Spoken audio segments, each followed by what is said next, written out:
The Hugh Campbell Basketball Championship Halftime Report is brought to you by Original Patties, where quality is job number one.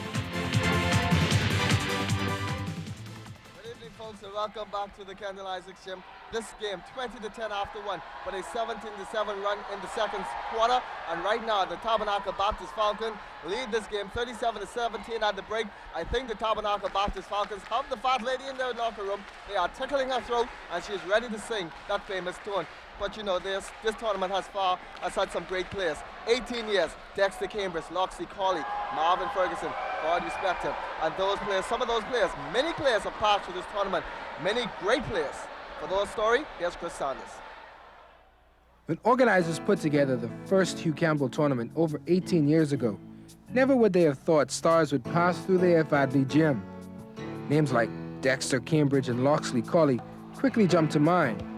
But original organizer Doug Collins says it's names like Marcello Kelly that he remembers first. Not because of his post-tournament achievements, but for his skill level during the tournament. Collins says that was the last of a breed of players in this country. They were the last of that breed of national mini players. That's when John Todd had the program. That was a tremendous boost for basketball in this country. But that doesn't mean he forgot about Dexter and Loxley. They gave him the very first back-to-back championship of the tournament.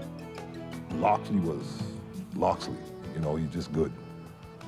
And then we saw Dexter. Dexter was playing in the night league in Elutra.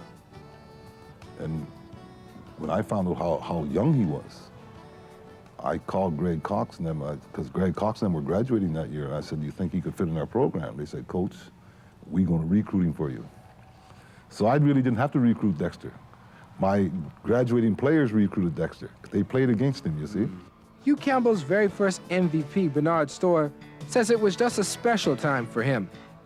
The history of being in that tournament, it was having my friends and family around, watching me my last year in school after that tournament, my last year. MVP Julian Swish Coakley will not be remembered for taking the trophy home, but for what he did with it. It was a glimmer of emotion that embodies the entire tournament. I felt so good, especially I had this young girl. She used to come and watch every game we played. She was just a little 8 years old, and she came and watched every game I played. And after they told me I was the MVP, I gave her my trophy. That's what touched me. But it would have been even more thrilling had he gotten it the year before. I really wanted it against Dexter Cambridge. That's when I wanted it. I mean, I wasn't really that excited then, but if I wanted to really win it against Dexter then I'd have been in heaven. The tournament gives everyone a different feeling. Swish showed a little compassion and almost got his slice of heaven. That is what he remembers. Collins motivated the players to become great, and they motivated him. That is what he remembers.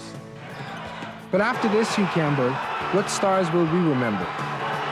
Will we remember Stevie Bethel's LeVar Simmons? Will we remember Leonardo Liborn from South Andros? Or even Sax Toriano Johnson? Or will we remember the player out there only to have fun? Well, thanks a lot, Chris. We're going to take a break here from the Campbell Isaac Gym. The score, once again, 37-17 in favor of the Tabernacle Baptist Falcons over the Big Red Machine of Sac. When we come back, who's going to win that $4,000 sponsored by Ride Motors?